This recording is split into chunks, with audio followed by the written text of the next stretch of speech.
Hello, Ankit. Good evening, everyone. How's the day going, Ankit? All good? All good, all good. To all the audience over here, let me introduce you to Ankit if you don't know about him already. I believe you should, but let me just tell you a brief detail about his credentials and the vast repertoire of experience that he comes with. So, Ankit Mogra, our guest for the evening here, is an extraordinary business leader who comes with over 2 decades of diverse learning and multiple experiences in multiple industries. So, be it consumer durables, telecom, automotive analytics, or IT hardware, Ankit has basically seen it all, lived it all. So, currently he's serving as the director of BI and analytics for Ather Energy, and Ankit himself is a maestro in orchestrating remarkable achievements throughout his careers, which we'll discuss also few of them in through the questions to follow. He has a great command over business analytics and trade marketing, and that allows him to basically foresee what is going to come or disrupt the market in the near future. So, he has joined us in this auspicious evening to share with us some insights from his career and give us direction and nuggets of wisdom as we go along. Thank you, Ankit, for gracing us with your presence. Thanks, Akash. I'm a little flattered with that seen it all, lived it all. Nobody has. But nonetheless, thanks for that introduction. But before we get started, let me take a moment and pause. Just a big kind of a gratitude to all the ladies here on the group. It's International Women's Day. I only know one here on the group, which is Swati, but I've been told there are almost good 25% of the audience is ladies out there. Of course, a varied experience and all, but thank you all for all that you accomplish every single day of your life and whatever you kind of do for the entire society, not just for us. So thanks a lot for whatever you accomplish and achieve every single day. Thank you, Ankit. And on behalf of Futurense as well, happy Women's Day to all the ladies present over here. Um, so, Ankit, Yeah. before we or as we get started, can you tell us and the audience over here Mm. about your career journey and what were some of the challenges that you would consider over your long and extensive career that you have had to overcome to where you are currently? I think challenges come as a part of journey. Journey, I have journey is something which over a period of like 2 decades, there were enough moments to kind of condense. In fact, in one of the Future and Post podcast itself, along with Raghav, there was an elevator pitch where we were trying to summarize the introduction in a liner or so. So that I have done a few times in one liner or a few lines. But challenges, I think that's as long or longer than the journey itself. So I think, and that's part of anybody's career or anybody's journey, professional journey, which is, I think, as much needed as the journey itself. Without those, there's little fun in the journey because success means nothing unless until you've had those challenges to kind of overcome. Now, quickly in terms of the journey, I think somewhere it started back in 98, right after the schooling, high schooling, where I started supporting my father and his family business. It was a family business in industrial heating elements, consumer durable service franchisee, and the third line was where we were supplying DG sets on rental basis to financial institutions, NBFCs. So that those were three lines of businesses for a small setup based out of Jaipur. I'm from Jaipur. That's where I hail from. That's my native. I still have a large part of my first family living there in Jaipur. So 98, that's where it started from. And then there itself, I started pursuing my graduation in commerce and continued working in the family business. And post that, pursued some bit of advertising. There was a huge kind of a, in those early days of career, there was this deep desire somewhere within that, okay, I would like to pursue some career in advertising. But very early, I realized that advertising wouldn't really pay for my bills. It would pay for my soul, but not for the bill. And at that point in time, there is little to understand that, okay, soul feeding is as much necessary as is feeding your mouth and family. But yes. So anyways, so I also pursued a program in advertising from MICA, which is Mudra Institute of Communications, Ahmedabad, in copywriting. That was my specialization, and also did freelance advertising for 4 years. Worked with a media house in Delhi for a very short tenure in an advertising media marketing house, which now is pretty famous, called Exchange for Media. Those days, it was way back in 2004 when I was working there. And then 2005, I went on to pursue my post graduation in business administration. So I went for my MBA. Post my MBA, I started working with a organization called Goodyear Tire and Rubber Company, and that's where my sales journey started. So even before that, it was, if you look at it, it was pretty much Akash, a very sales or a business development. Even in a own business, usually when it's a business, a family business in a setup where father has been managing a business for 35, 40 years, you are typically not really sitting at the counter. Like, you're not really sitting there at the office and managing financials. You are pretty much out there in the market or in the sales or BD side of it. So I was taking care of that part. And then post MBA, again, the sales kind of continued.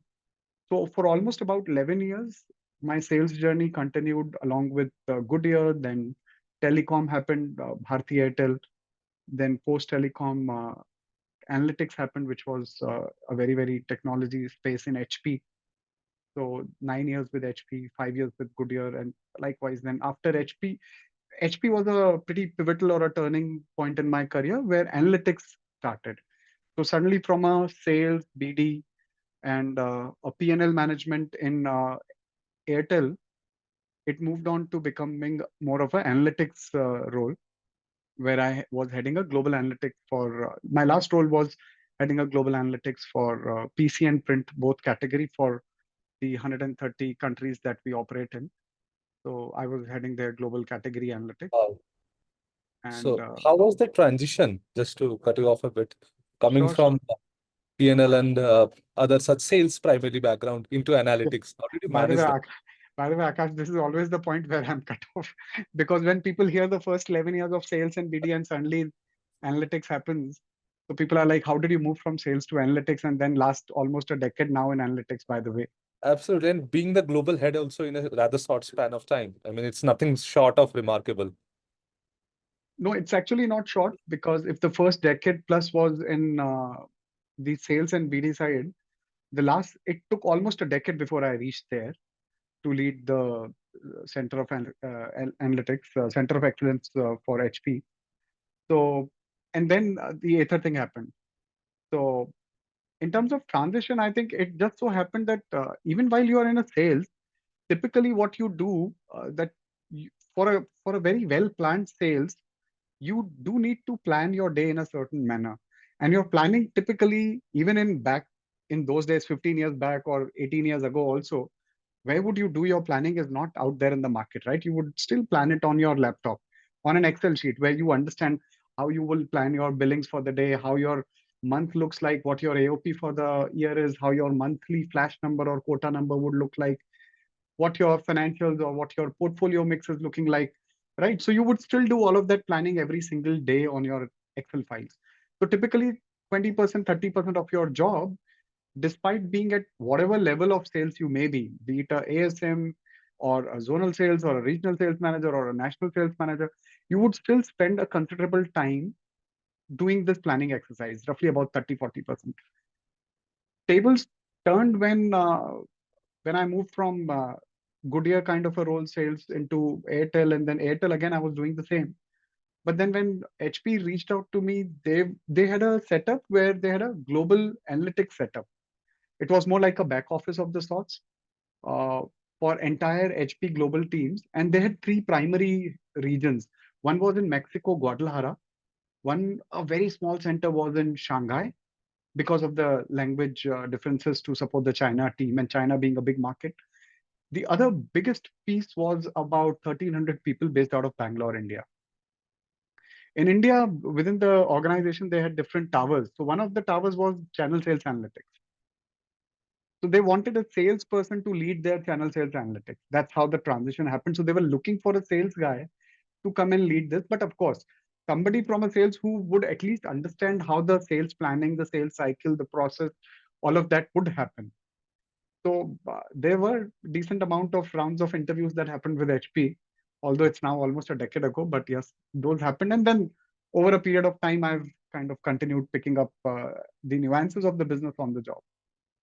That's how it happened. Right. So, as you rightly mentioned, so of course, a great deal of it was timing and your unique skill sets, but you Mm. also said just now that you learned a great deal on the job. So, Mhm. here I would like to chime in a question, a word of advice that you would like to give the youngsters, especially here on this meeting. How can they leverage that continuous learning mindset? Many people do think that Mm. the learning process ends right after college, or maybe after first or second year of your job, but it just starts, I think, there. So how would you help them understand that how to go about it along with their personal lives, very soon their married lives, and how to balance it all together? In a single line, it only ends when your life ends. And I'll tell you, and it's a very honest admission. Doesn't matter if I worked for 22 years or 21 years. I still think, and this is how I live my life. And I tell the same thing to my team. You kind of, if you ever get to interact with my team, you'll hear the same statement that I tell them that I have roughly about 15 to 16 years of career still ahead of me if I assume that I have to work until 60. I'm not really setting very ambitious targets. But if I have to work until 60, how do you stay relevant for next 16 years? And that too in a space like analytics or technology is extremely challenging, not even for next year, 2 years, 3 years. I can even choose to be complacent. I've reached a certain level, or my teams have reached a certain level, you've reached a certain level. The audience here, I'm sure they've reached a certain level and they've come here probably to pursue their further education. At no point in time you can stay complacent to assume it's only a few years after college where you're just building up on your college education because that's a sizable chunk of time that you've invested in education. Because it's like, okay, so in one go itself, if you've deposited 1 CR in your bank account, you will need some time before you can spend that all. But it's a very, it works same way, right? You keep investing, you keep withdrawing. But if you don't have any balance in your bank, there's nothing that you withdraw. Skills work the same way. You keep reskilling, upskilling yourself, and then you keep reaping benefits or withdrawing the benefits out of it. So for me, the question still is, how do I stay relevant for next 16 years in a space like this? Wow, that's a unique way of looking at it, thinking of it as a bank account, depositing, and then later on reaping the benefits. Wonderful that you have put it that way. I think then it will help everyone to do what it takes to stay relevant. That's the motto. I feel there is no other way. Absolutely. And especially in tech, as you mentioned, it's a fast changing field. So, what are your thoughts, talking about fast change, on generative AI, all of these AI tools now, even in analytics for that matter? It The landscape has changed vastly, even to what it was like a couple of years ago, 3 years ago. So, what would be some of the things that you see being disrupted, or people can maybe start picking up early with the advent of these generative AI tools, Chat GPT, and all of these various changes that are ongoing even daily as we speak? Few things to keep in mind. One, of course, no technology replaces people. Uh, no AI replaces HI. There is no replacement of human intelligence to artificial intelligence. But that said, uh, it is like how from probably the medieval age to now, how we have learned to adapt. The survival instinct of humans is very inbuilt. Nobody told us how to survive in a corporate setup probably 10,000 BC. If anybody here has seen that movie 10,000 BC, it's not a great movie per se, but it tells you, or when you read a movie or read a book like Homo sapiens, or when you read a book like 3,000 years ago, any of those histories of human or mankind, then you realize that okay, there is a certain way in which we have adapted how we behave. In fact, there's a very nice book that people should probably try and read, which is by this guy called Robert Siplowski, called Behave. It starts from what happened 1 second ago to all the way to a few thousand years ago. And how we behave is a manifestation of from a second to few thousand years ago as mankind. So coming back to this one, uh, Nobody told us 10,000 years back how would we survive in a corporate setup. Nobody told us 20 years ago how would we survive with the advent of internet. Nobody told us 5 years back how would we manage or use AI to our benefit. And 5 years later, nobody will be telling us probably how will we make AI the slave of, or we will use that to probably add to our efficiencies. We find the ways. So few things. One, all technology takes time to become or to reach a certain level of mass production or a mass usage. So there is no use unnecessarily panicking or kind of intellectualizing uh, certain things. That's where I stand on most of these. But yes, of course, it's important to stay curious. When I say important to stay curious, because for example, can it change coding? I keep asking my questions. Can it change the entire landscape of how people today, if I was valuing a certain skill set a lot in my team, if it was coding that I was valuing a lot, say 5 years ago, I'm very sure maybe 5 years down the line, I may not be really valuing the coders as a skill set. I may not be paying for them. I may be paying for somebody else who probably is excellent at prompt. Now, is prompt becoming a mainstream skill, or is prompt a more offshoot of commonsensical knowledge? I don't know. Today there are a lot of people out there who are saying prompt engineering itself is a skill set to learn. Maybe it is a skill set today to learn. Maybe 20 years ago somebody was saying how to use Google. There were workshops or there were people probably doing tutorials, but of course 20, 30 years ago there were like uh, 98 Google started, so early 2000 there were no social media or influencers kind of running workshops or master classes on Instagram telling you how to use Google. But yes, I'm sure there were people in their own capacity trying to tell elders or youngsters of those days how to use Google. So basically, it will come naturally and it will gain a certain level of maturity where it will be commonplace knowledge to take advantage of this. True. And the second part is keep asking what all can it change. Don't stop asking that. I'm saying don't intellectualize that. But of course, one, for example, was coding. But can it change education? Maybe drastically it can change education. The other thing, can it change uh, other pieces in government? Can it change a lot of those jobs which are extremely mundane, extremely repetitive in nature? Can it change how we look at automation? Can it change the way we look at API economy? uh, like 3 years back, and if people are reading up about it, there's a interesting concept around the entire API economy. Today, nobody's talking about it, but could it change those kind of concepts? I think very easily. Could it monetize a lot of that stuff? Very easily. Could it bring in cost efficiencies? Maybe very easily. So keep thinking about what it can do effectively, but doesn't mean that it may immediately replace people. I don't see it that way. Abs- Medicine, but look at another excellent use case is how it summarizes research papers. You want to summarize a 5,000 piece medical research paper, it would just probably take you a couple of seconds, minutes. That's all it would take for you to summarize a research paper. Absolutely. And recently I used it to find what are the terms and conditions in a legal document. Legal documents are uh, stubbornly difficult to read. So it helped me a lot.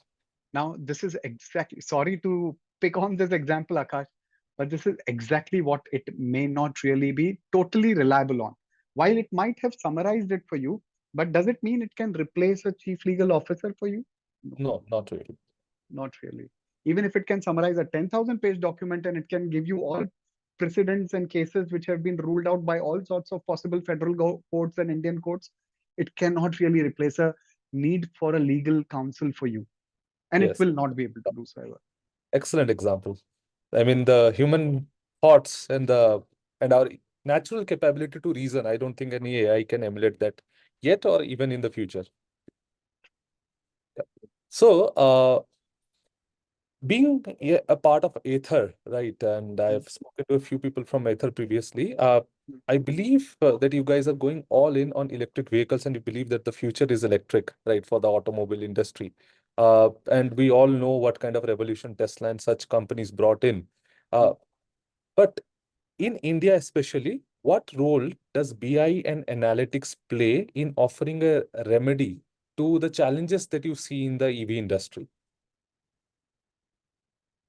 And Help me how do understand your you question once again a little better, Akash. Yeah. So how do you see analytics, or how can these people, and many of the learners have asked that they don't understand the application of analytics to specific fields, like let's say EV or green energy as a field. So how does EV or how does analytics rather and business intelligence tools or methodologies help that particular field, help a company like Ather in overcoming challenges, analyzing overcoming challenges? Let me address in my best capability, and then let me know if that really still kind of serves the question that you're asking. If not, let me know. So um, today, when I joined, a lot of people were saying, "Oh, you're joining EV, joining automotive as an industry." But a month or two being part of Ather, and I realized something very different. That of late, the distinction is blurring pretty fast in terms of what industry that you're looking at. You look at, have you heard of this company called Appliance? Appliance, UP, and then instead of appliance, APP, it is UP, appliance. These are smart home appliances. So appliance is more of a smart home appliances, so it's IoT. EVs are automotive as a space, but they work like IoT as a product. The amount of data that we have surpasses probably banking industry in terms of transactions, in terms of the quantum of data that we capture. We have about 250, uh, don't quote me here, but yes, we have in excess of 250 terabytes of compressed data every month. Every month. Every month. This is compressed data. And I'm sure the audience here looking at the composition which was given to me can understand or at least comprehend or appreciate the quantum if it was uncompressed. But yes, this is compressed data that we're talking of. So now coming back to the point in terms of what BI does in a place like this. So now look at it that across industries, the distinction is blurring. The data is becoming more like how if it's a body of a animal or if it's a body of a even in animal, if I were to say a body of a crocodile versus a body of a snake versus a body of a human, one thing very central to everybody is the spine. I'm no expert on anatomy, so don't, if I'm going wrong, don't catch me there. But the point that I'm trying to make is how spine is central to anatomy of any skeletal. Data is more like that. It is so fundamental. It is becoming so fundamental that your distinction of industry itself is blurring. So our scooters today are vehicles, and that's true for most. While ours is EV, so it becomes all the more imperative, all the more prominent. Every few milliseconds, we get data from the sensor. If this is a scooter, a two-wheeler, imagine what happens when it's a Tesla as a car. By the way, our cost of data acquisition is way cheaper than Tesla. Our teams have done some excellent job there, where our cost of acquisition of the data is cheaper than Tesla today. We can proudly say so. Despite our base being not as high as Tesla. Tesla has probably few 100,000 vehicles on the road. Ours is just few, still way lesser than Tesla. So yes, uh, vehicles send sensory data. That's just one. The second kind of data that we get for the people who are very interested in understanding this as industry and data connection, charging grid. Now, charging grid is a charging infrastructure. Not every EV company has their own charging grid or a setup, but Ather has. Now, charging grid becomes all the more complex because every minute of that grid being in operation, whether you are using that charging or not, it is sending back signals to me. Is it up or down? If it's up, is it working at the right kind of electricity voltage or not? If it's down, what is the reason of it being down? When did it come back? If it's charging your vehicle, which vehicle is it charging? Because it's talking to a vehicle. If it's not a Ather vehicle and if it's some other vehicle, because we also have public charging grid. And by the way, Ather has interoperability. Those who do not know interoperability, it is like you can use Ather chargers to charge Hero vehicles, Hero Vida, which is also another two-wheeler.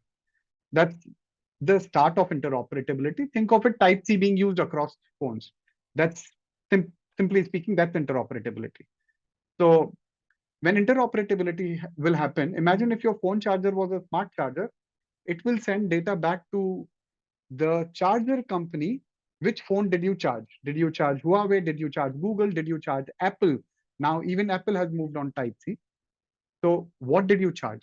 Did you charge it in car? Did you charge it at home? Did you charge it in some public space at a airport? So imagine the kind of data that your charger, just a simple thing as charger can send. We also get data from every single charging grid. Today, Ather has the highest charging number of charging grids in the country. We have about 2,000 charging grids, which is still not enough. Probably it needs to be multiplied by a few 100,000 to be kind of something sizable. But yes, so that's the second kind of data. We are still just talking large volume data. And then comes everyday business data, which comes from your transaction systems like SAP, ERP. And then there is a fourth component, which is smart factories. Now, digital native companies from very, very early in their stages go for smart factories or smart manufacturing, which means all assembly lines have smart. Uh, Now, anything smart, one thing is very simple to understand. It sends a lot of sensory data. So, which means when it's sending a sensory data, there is tons of data lying there, which can allow me to create digital twin. That's just one example of what I can do with that data. So that's just something very simple that I'm telling you. I can even understand when you come to our showroom and when you take a scooter on a track A versus a track B, where is the higher chances of you converting a test ride into a conversion as a customer? Which test ride is likely to give me a better conversion rate?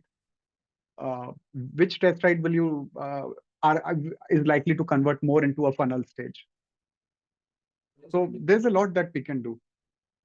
Absolutely magnificent. I would say mind-blowing, borderline mind-blowing. And thank you for sharing the detailed insights step by step and different stages of what are the collection of data. This is something I believe that most of the candidates here, especially the college students, are not really aware of. They don't go to such depths. But in the business world, it is quite important to understand the domain, to think of all, to have a 360-degree vision of how the business operates, at least on a macro level. So thank you for sharing that with us and the audience over here. So you talked about the vast applications of BI in general. Let's say you at your position would were to interview a candidate for the position of a entry-level BI engineer or an entry-level data analyst for Ather.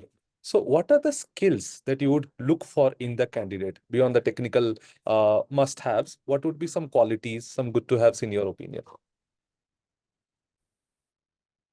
Firstly, I think it's extremely important. While, of course, your last line has kind of helped you change that, which is beyond technical.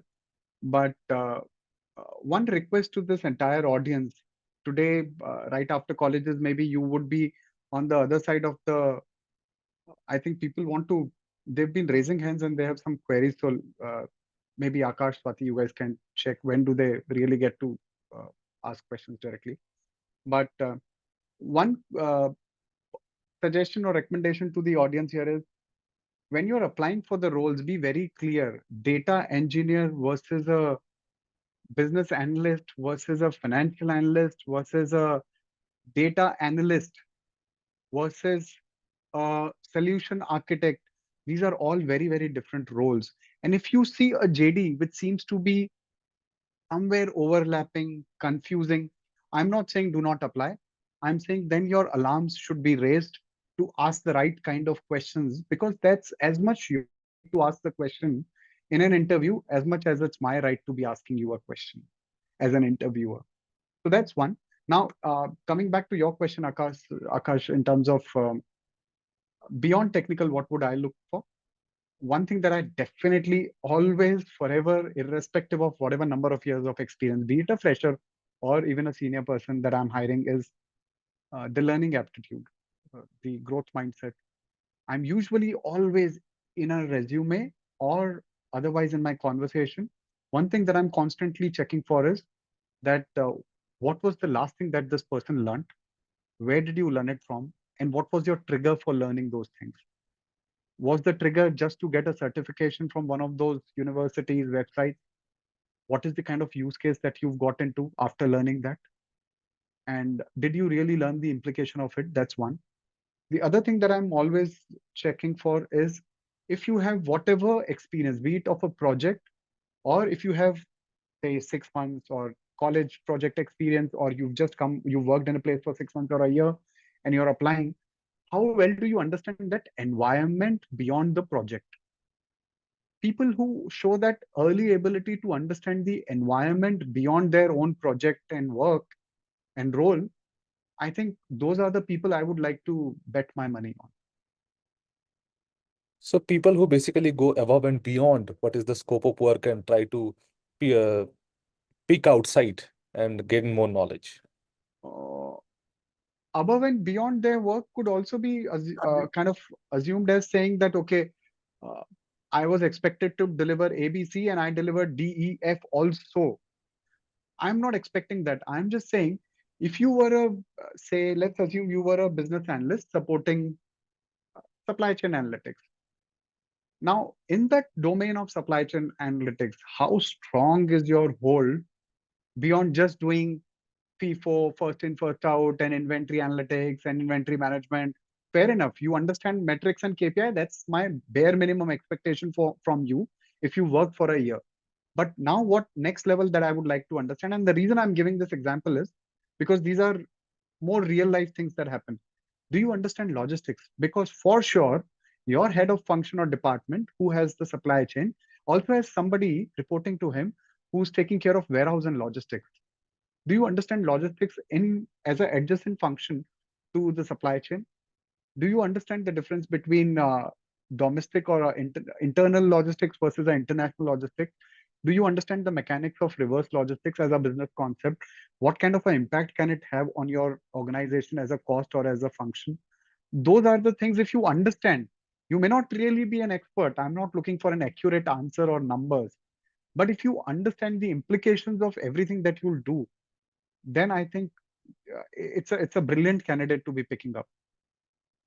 Wonderful. So there you have it, guys. Now you know how to apply for Ether and also get selected by the analytics team. The man himself has told you the secret. I think there is a query from one of the candidates, Kartikeya. He's asking, as an AI and ML student, he is interesting towards migrating into the field of analytics and entrepreneurship as well. An interesting combination, I must say. So what would be your suggestion for him to make that change? Like, is the question more about being in a business of analytics, Uh, I'll unmute. entrepreneurship? Yeah, maybe you can raise your hand, Kartikeya. I'll unmute you and you can ask yourself.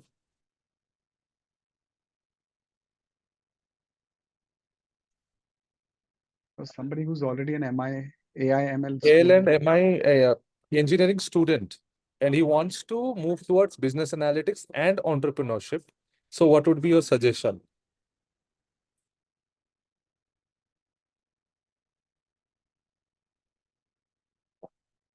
Kartikeya, if you are unmute, if you unmuted, huh? Okay. Good evening, sir. Ankit, sir.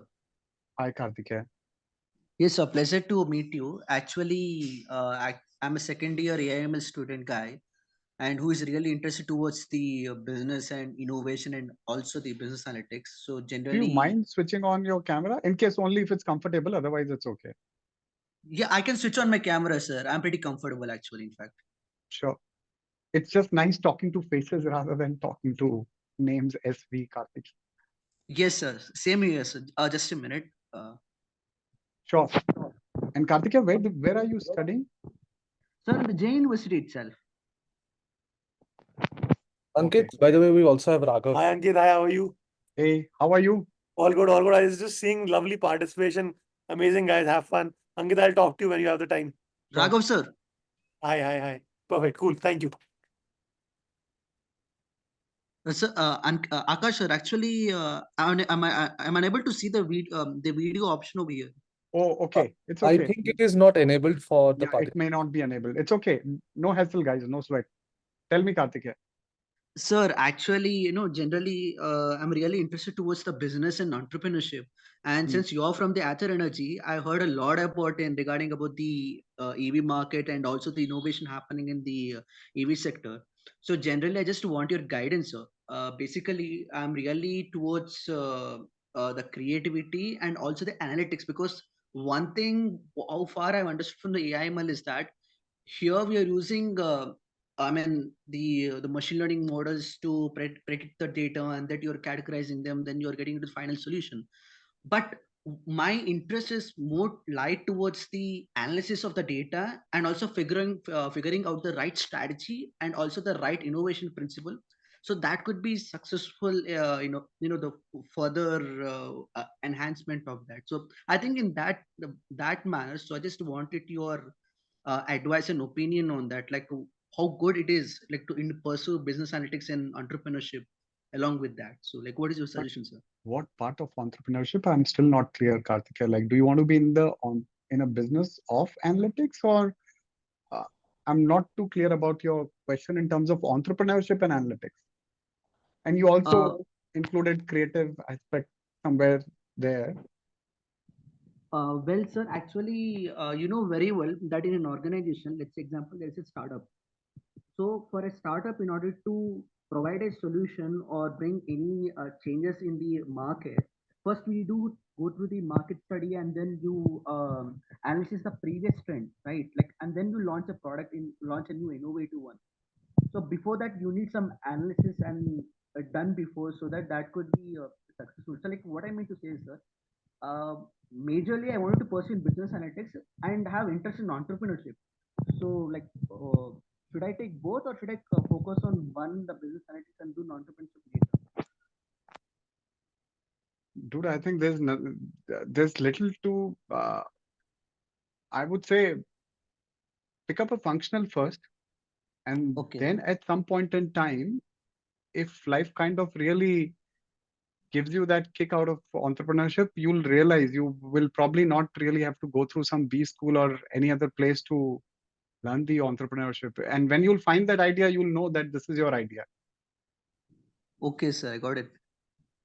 But at this point in time, I would say the stage at which you are, I think stay Yes, sir. just focused and channelized towards picking up the functional first. Okay. All right, so that's my question, in fact, actually. Thank you, Ankit. I think we have another question from Akanksha over here. We'll take that up after Suyog. So, Suyog, I'll unmute you. You can ask your question to Ankit.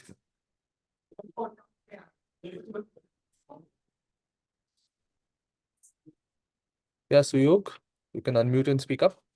Okay. Hey Ankit, am I audible to you? Yep, you are. Okay, so I do have a bit of interest in investment sectors such as stock and crypto. So I was speaking with my cousin who stays in US. Yeah, go ahead. I think he has some mic or network issues, any one of the two. I can see his mic unmuted. So probably some network issues. So Suyog, Hello. you can probably put your question in the chat if you. Okay, yeah. So Oh, am I oh, audible to you? yeah, now you are. Now you are. Yes. Okay. So I do have a bit of interest in investment sector such as stocks and crypto. So Yeah. my cousin stays in USA. So he was discussing with me about Tesla. So what the EV revolution they have brought up.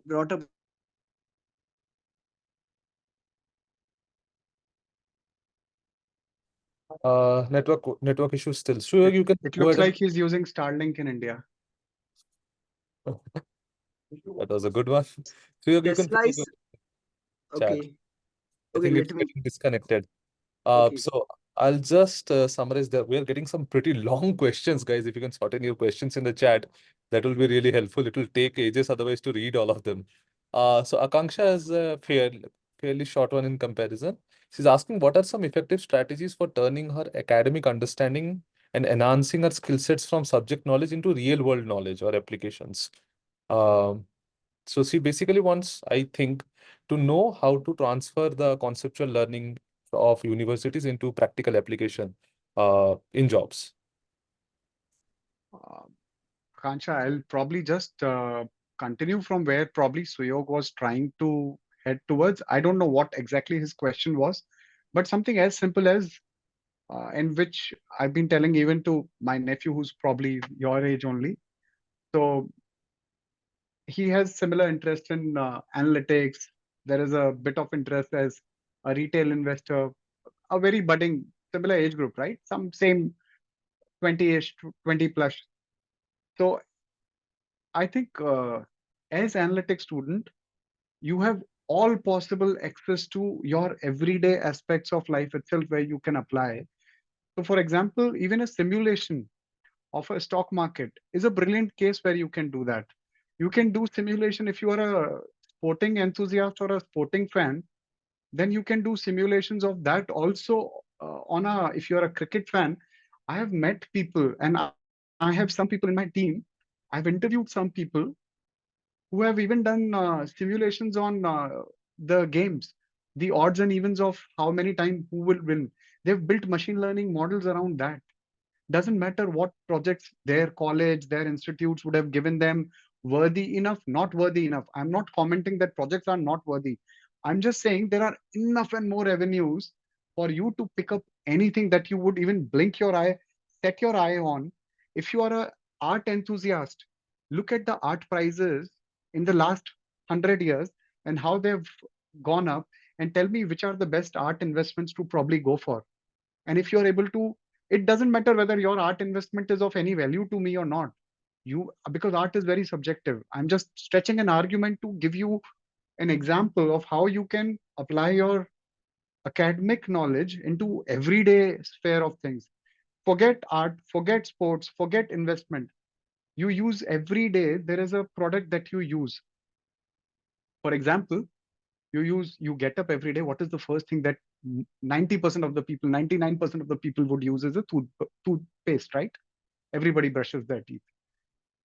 Pick up a commodity, like it's almost a commodity. People still make brands out of these commodities, but pick up something as simple as, say, a toothpaste.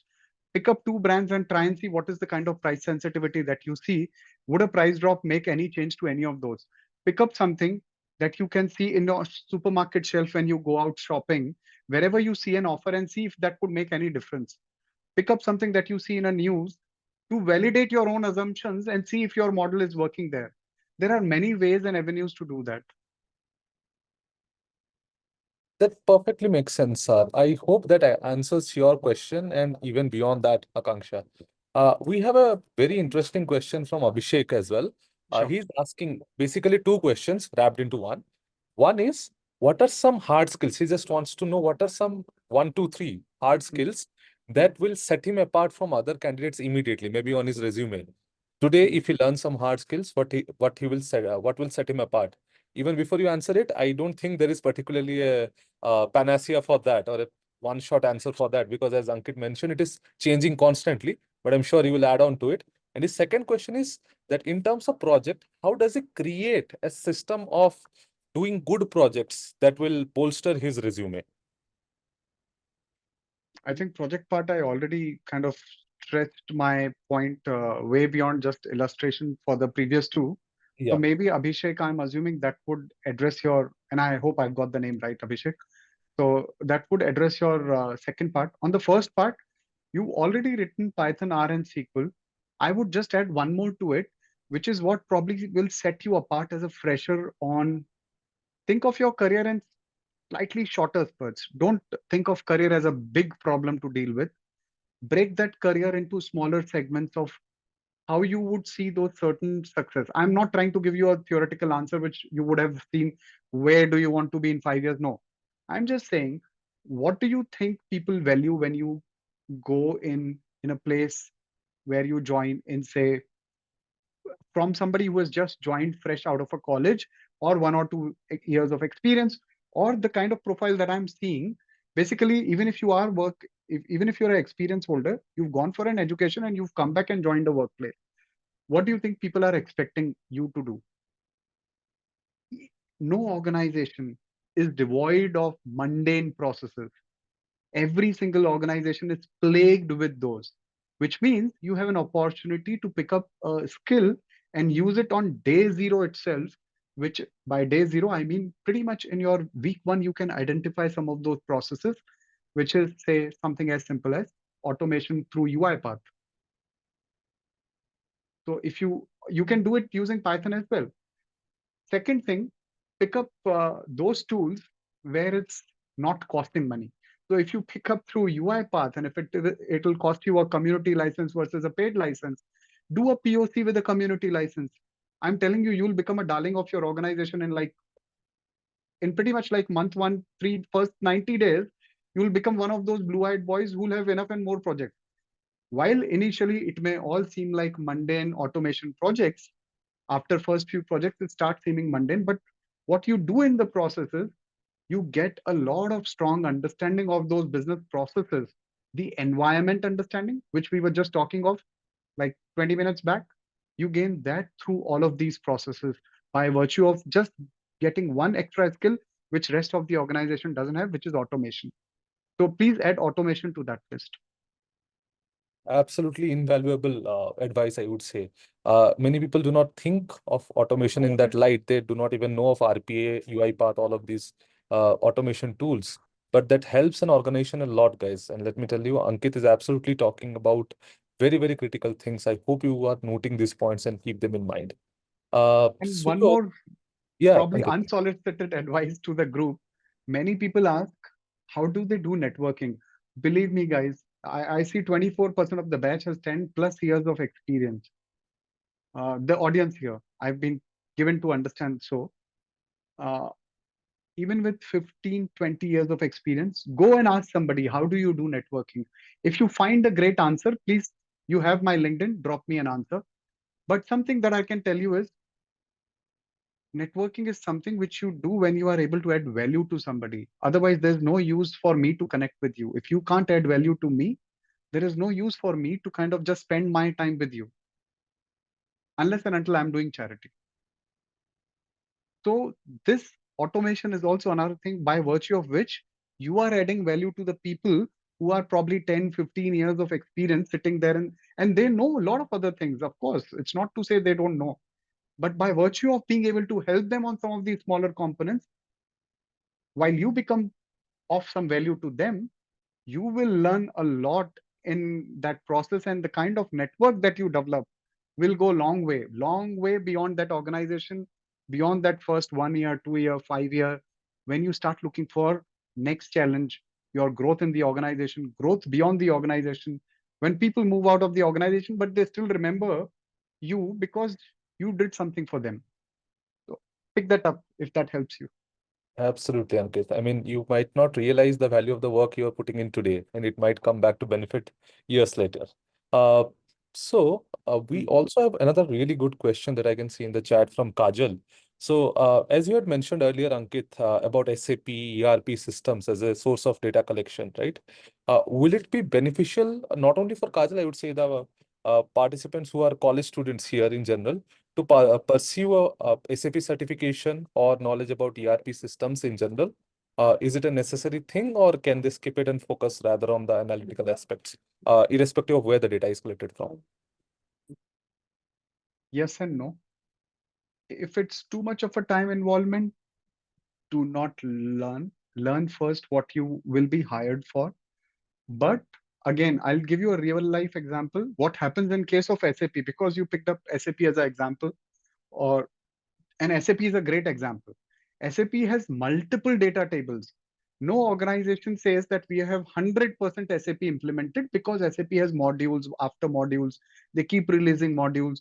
It's like an endless ocean of whatever happens in an organization can be done on SAP. But whatever happens in any organization is not everything done on SAP. So in a situation like that, SAP has those tables. Now, if you get an opportunity to get an overview level understanding by some short spurt of time investment, please, by all means, go ahead with it. Because in organizations, suppose if you have to work with finance, if any of you end up being a financial analyst, and if you have to work with finance or even manufacturing, because a lot of manufacturing ERP data is in SAP, if you have to work with them, then those functional experts may not be SAP experts. Usually they have one or two consultants, off-role people who know SAP data tables, But if they do not know, you'll struggle. That's all. But if you are a very strong-willed person, you'll find your way. But if you can get an overview, as I said, in a short spurt of time investment, please get it by all means. Otherwise, but don't get too much into it. Like, don't get into SAP certifications, HANA, IBP, all of that may not be greatly helpful. But yes, as in when you keep picking up overview, then overview itself is a good start. Absolutely. So it's the breadth of knowledge that matters, at least for an. Initially, yeah. Uh, so there is one again pinpointed question from Abhishek. I think it's a repeat question from him. That Mm. is learning DSA, data structures and algorithms, important for business analysts? If so, why? Or can they skip it and just know the basics of it? Data structure algorithms. Yeah. So the Um, is I'm tax. not very clear on your question. Can you unmute and probably ask your kind of elaborate or give me an example of your question? Yeah, Abhishek, I've allowed you to talk. You can unmute now and talk to Ankit directly. Yeah. Hi. Hello, Ankit. Hey, Abhishek. Yeah. So actually, all the um, courses that I have seen online regarding Uh-huh. business analytics and also my curriculum that I will follow in my master's program does not include data structures and algorithms, which the developers seem to focus on a lot during their computer science engineering and all. So I was just asking, would that help me if I learn that as well as a business analyst, or that's something that is not important for me? What's your I do not graduation? I do not come from a tech background. I did my graduation in pure mathematics. I did BSc Maths honors, Okay. and yeah, so now I'm going into masters into business analytics. If you're learning Python, Hmm. then that will already start getting you kind of Yes. it'll already get you introduced to that. Yeah, that's why I'm asking the question. Should I go deeper into that or not? Python is an extremely needed skill set. Python makes you, because what will happen is, and again, don't think of it as from getting into a job or getting easily managing your job for first 2 3 years 4 years. The problem is you join as a business analyst, data analyst, that's okay, you'll get Okay. paid whatever company pays to everybody. Hmm. Problem is after 2 years 3 years, when company has to plan for your career move, if you don't show any signs of either being able to move from a business or a data analyst to either a automation expert or a data science expert or a AI ML coder or a say a solution architect kind of a developer, Hmm. problem is where do I move you as a leader of that function? Got it. Got it. So what skill sets will you like to pick up then? So better to think of that problem now when you are full-time studying versus when you are already in a job, and then you are forced to think because you are thinking, how do I grow in my career? Got it. Got it. Got it. Got my answer. And Python is a better skill set. If you're asking me purely in terms of monetization, very blunt answer. Uh, I I I actually do not think of my career like that because I'm also learning Japanese and that makes no sense for my career, but I just do it because I like it. So yeah, I just asked I it, learned would it make? advertising for no reason of money, but Yeah. yes, Yeah. I can tell you Python actually makes a lot of sense because it's fungible. Okay. Okay. While you can do say automation, but you can also do data science. The way Got you it. can use cross-use libraries in Python. Hmm. So it's a skill set which you can keep building on. Yeah. Okay. Thank you. Thank you, Ankit. Thank you so much. Yeah, absolutely. I mean, I agree with you, Ankit. It is a widely applicable skill set. It can be applied to different fields. So in that sense, Python makes sense. I think this also indirectly answers Abhiraj's question. He is asking, he knows about Python and SQL, but why R is known in the field? Why is R also emphasized as a skill? But I think if you know Python, R kind of becomes redundant. You can correct me if I'm wrong, Ankit. And you don't necessarily need to know R. If you know R, it's good, but I don't think you need to know it if you know Python already. If you know Python, you can do it on Python as much. Somebody Or is asking, do you like to consider GPA? Not yeah, really. If you know your projects well and if you know your environment well, where you're working, I don't really, at least I don't care for your GPA. but that doesn't mean, guys, that you get any slack for scoring something like 1 GP out of 5. Should be a bare minimum. That for sure, because then your resume itself is not getting shortlisted. Absolutely. Before it even reaches Ankit, it will be screened. So make sure you have that fighting chance, and then of course it all depends on the hard work that you have put in. So we have some experienced folks with us, and I was collating some questions from Q&A and chat. So some of the more experienced people are talking about unlearning their AI ML skills because they don't see those hard skills being relevant anymore. And is there Sure. any way those AI ML skills can be translated into usable, you can say, tools in business analytics domain? At least with a 10 years of experience or in later down their career, can it come in handy or should they pick up any new skills? I would say you're talking to the guy who's a commerce graduate and post doing graduation in commerce, somebody who pursued copywriting and is now sitting talking to you about Python. So probably I am that example that you are talking to. And now coming to the kind of how do you translate that? I would say very honestly, two things. If you can, while you would have heard it many times, but there is a very it's a ability that you need to build and develop, which is to be able to figure out patterns. So if you can connect dots, and when I say connect dots, it is to be able to connect dots when you look at a sales data. Can you understand the financial problem that it will create? Can you understand the problem that will create on the channel side? Can you also understand the problem that it may cause on your logistics side? And can you understand what logistics problem will lead to in terms of your production? And can you understand what production problem will lead to your procurement team because your procurement is constantly calling for inwards?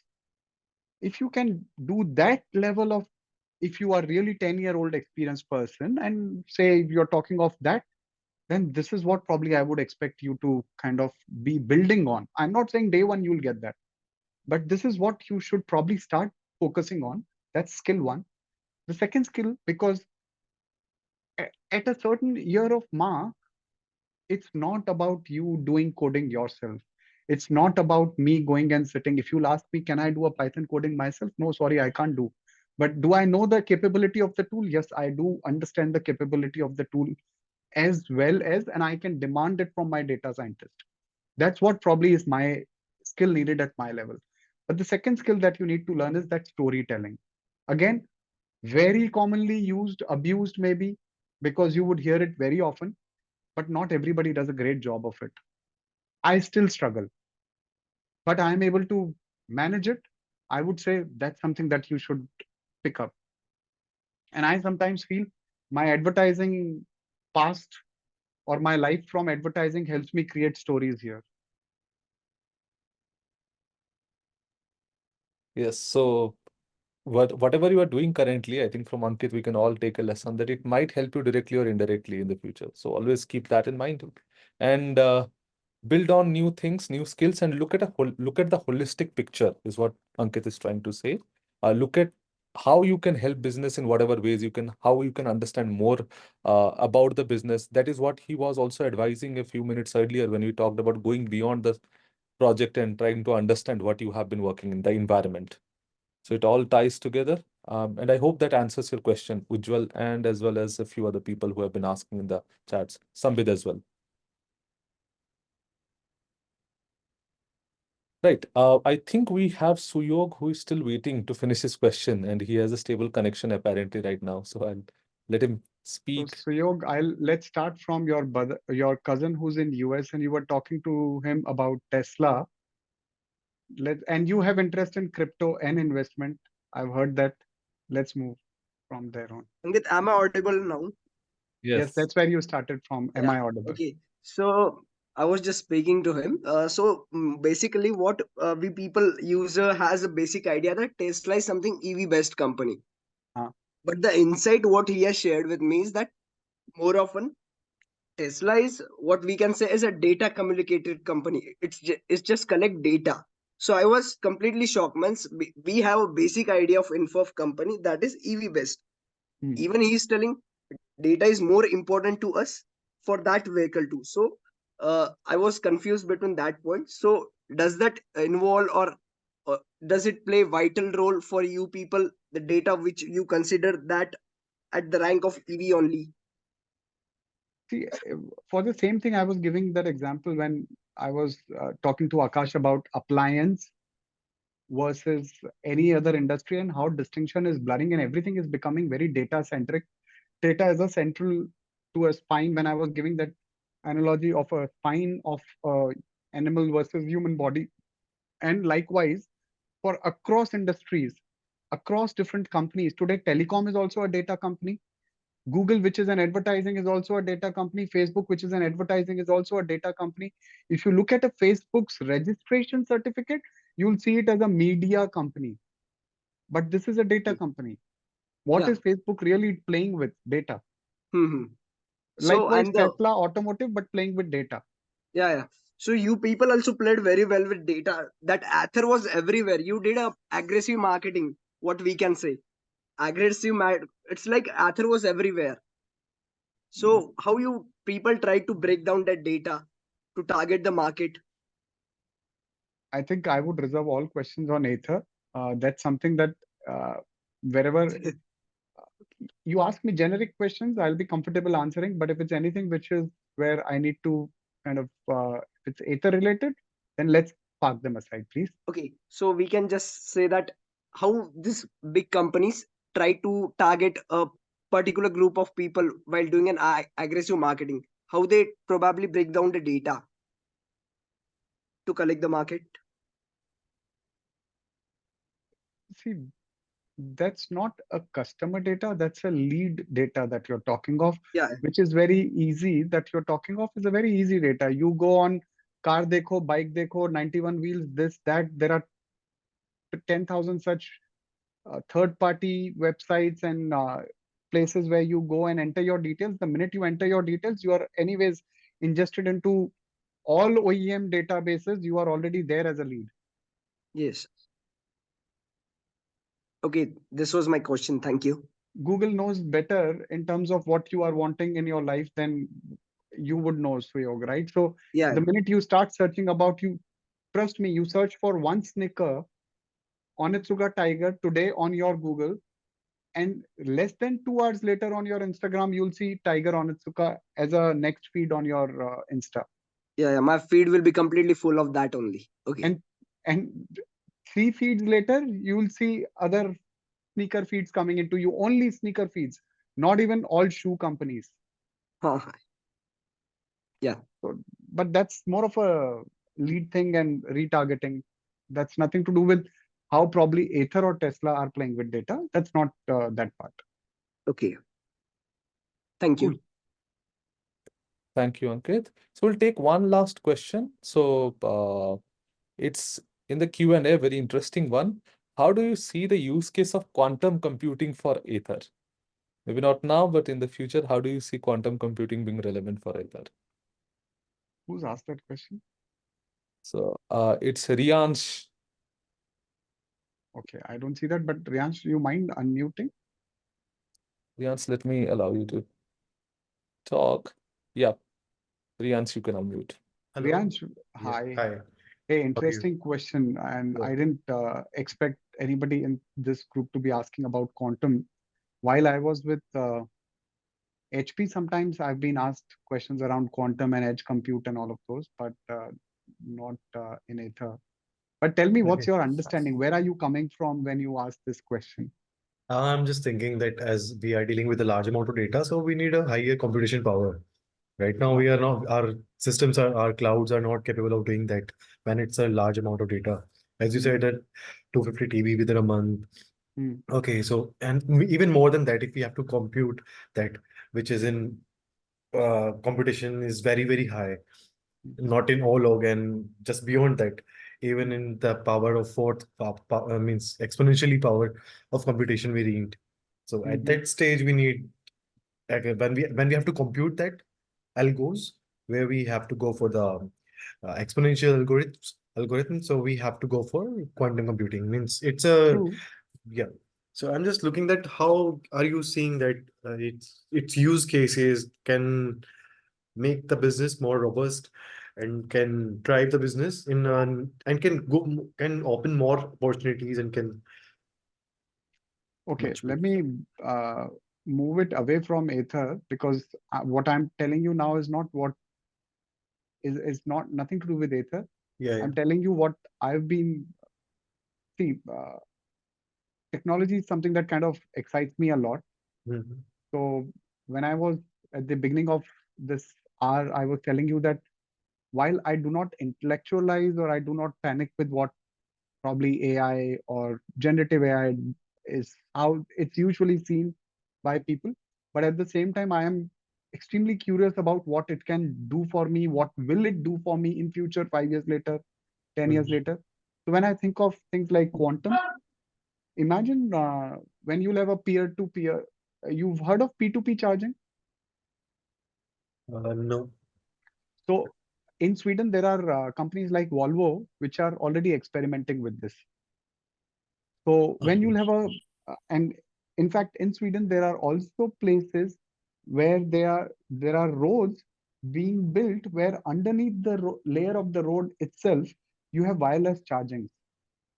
So while you are running on the road, you are actually never bothered to charge, because the road itself, the infra itself will have the Exactly. charging underneath. Now, when you talk of such cases, you are literally talking of quantum. Yeah. And imagine when this happens, there is also something which is known as peer-to-peer charging, where a vehicle-to-vehicle charging, V2V, happens.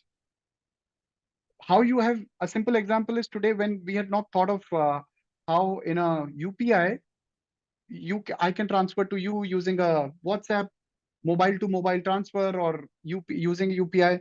Now these are very common transactions for us, but companies are also, and then not just vehicle to vehicle, it will also lead to some point in time where probably I would use my EV to charge my phone.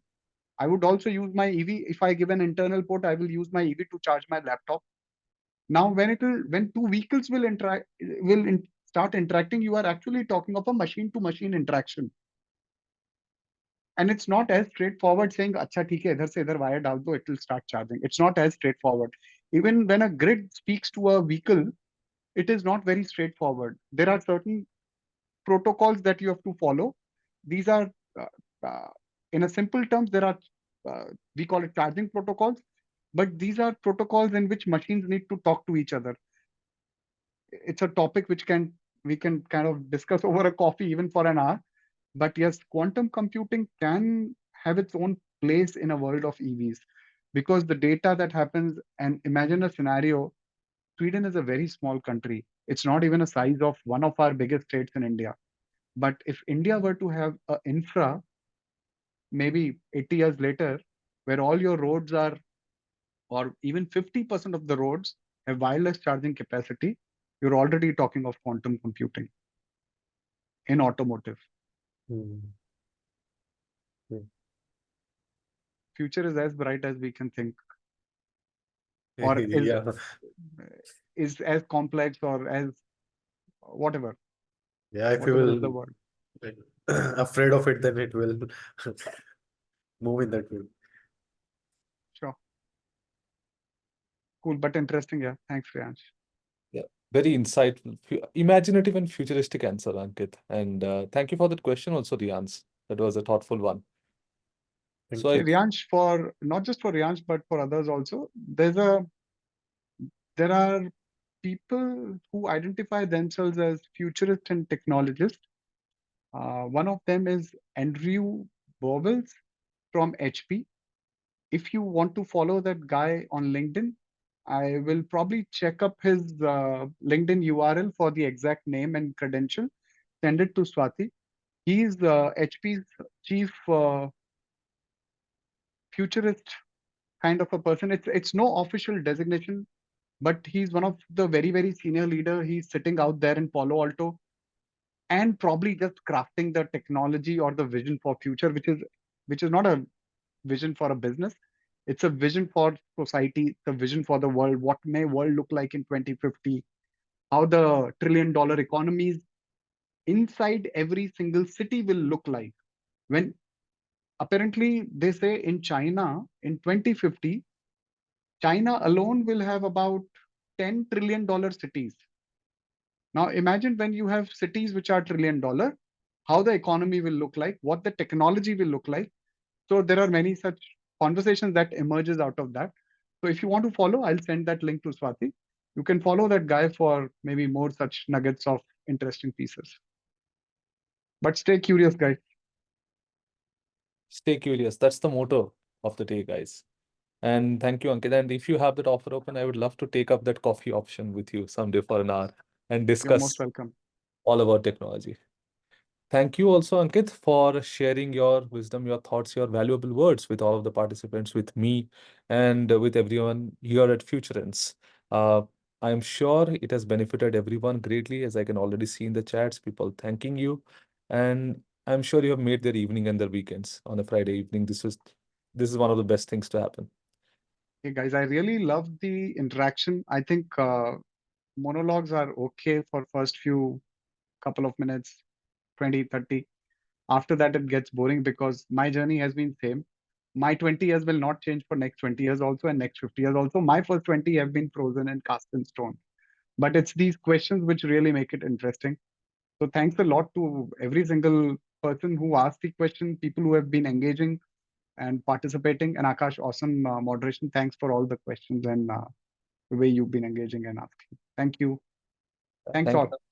And thanks to all the attendees as well. Have a very good evening and Have a happy great weekend. weekend, guys. Thank And you, happy Ankit. Women's Thank Day you, once again. Akash. Thanks, Ankit. Thanks, Thanks to you Akash. also, Swati, for arranging this. Thank you.